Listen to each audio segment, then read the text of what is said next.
Hi friends, ఎలా ఉన్నారు? బాగున్నారా? ఈరోజు ఎంతో టేస్టీ అయిన పాలు ఉల్లిపాయ కర్రీ ఎలా తయారు చేసుకోవాలో చూద్దాం ఫ్రెండ్స్. ముందుగా ప్యాన్ తీసుకుని ఆయిల్ హీట్ చేసుకోవాలి. హీట్ అయ్యాక ఆయిల్ వేసుకోవాలి. ఆయిల్ కూడా బాగా హీట్ అయిన తర్వాత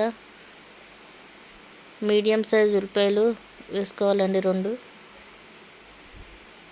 వేసుకుని బాగా కలుపుకోవాలి. ఒక 5 నిమిషాలు బాగా సిమ్లో పెట్టి బాగా మగ్గించుకోవాలి. 1 టేబుల్ స్పూన్ సాల్ట్ వేసుకోవాలండి. వేసుకుని బాగా కలుపుకోవాలి. కలుపుకున్నాక ఒక చిటికెడు పసుపు వేసుకోవాలండి. బాగా కలుపుకోవాలండి. బాగా కలుపుకొని 10 నిమిషాలు సిమ్లో పెట్టి మగ్గించుకోవాలండి.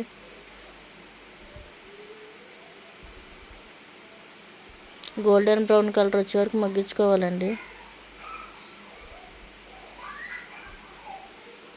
1 టేబుల్ స్పూన్ కారం వేసుకోవాలండి.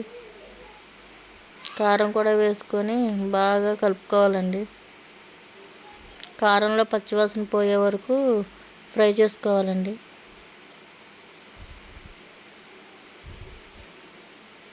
$15 ml పాలు తీసుకుని మగ్గిన ఉల్లిపాయల్లో వేసుకోవాలండి.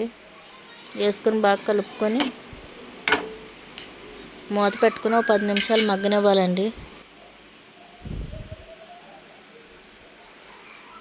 10 నిమిషాలు సిమ్ ఫ్లేమ్లో మగ్గిన తర్వాత పాలన్నీ ఇంకిపోతాయండి. నీళ్ళేం పోయే అవసరం లేదండి. ఆ పాలతోనే ఉల్లిపాయ కూడా బాగా ఉడుకుతుందండి. చూడండి, బాగా ఉడికిందండి.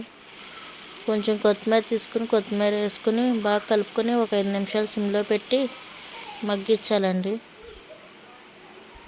ఎంతో టేస్టీ అయిన పాలకూర ఉల్లిపాయ కర్రీ రెడీ అయ్యిందండి. అన్నంలోకి చాలా బాగుంటుందండి. నచ్చితే లైక్ చేయండి, షేర్ చేయండి, కామెంట్ చేయండి, సబ్స్క్రైబ్